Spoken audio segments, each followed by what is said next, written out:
মিরপুর শেরেবাংলা জাতীয় ক্রিকেট স্টেডিয়ামে টেস্টের প্রথম দিনে পাকিস্তানি বোলারদের আক্রমণের শুরুতে চাপে পড়ে বাংলাদেশ। তবে সেই চাপ সামলে দলের হাল ধরেন অধিনায়ক নাজমুল হোসেন শান্ত। দারুণ নিয়ন্ত্রিত ও আক্রমণাত্মক ব্যাটিংয়ে তুলে নেন রেকর্ড গড়া সেঞ্চুরি।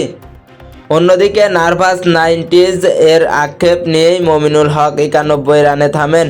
শান্তর সেঞ্চুরি, মমিনুলের হতাশা এবং মুশফিকুর রহিমের দায়িত্বশীল ইনিংস মিলিয়ে প্রথম দিনের লড়াই নিজেদের করে নেয় বাংলাদেশ। দিন শেষে টাইগারদের সংগ্রহ 4 উইকেটে 301 রান। এর আগে টস জিতে বাংলাদেশকে ব্যাটিংয়ে পাঠান পাকিস্তান অধিনায়ক শান মাসুদ। শুরুটা ভালো হয়নি স্বাগতিকদের। 19 বলে 8 রান করে আউট হন ওপেনার মাহমুদুল হাসান জয়।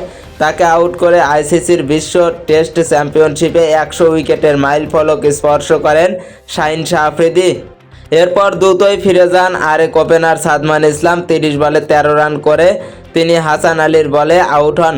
মাত্র 31 রানে দুই ওপেনারকে হারিয়ে নড়বড়ে হয়ে যায় বাংলাদেশ। সেখান থেকে দলকে টেনে তোলেন শান্ত ও মমিনুল।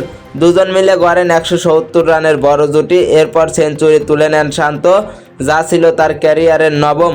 অধিনায়ক হিসেবে পঞ্চম এবং সাম্প্রতিক ফর্মের ধারাবাহিকতার প্রমাণ। তিনি 130 বলে 101 রান করে আউট হন। ইনিংসে ছিল 12 চার ও 2 ছক্কা। মমিনুল হকও ছিলেন দুর্দান্ত ছন্দে, কিন্তু সেঞ্চুরির খুব কাছেই থেমে যান।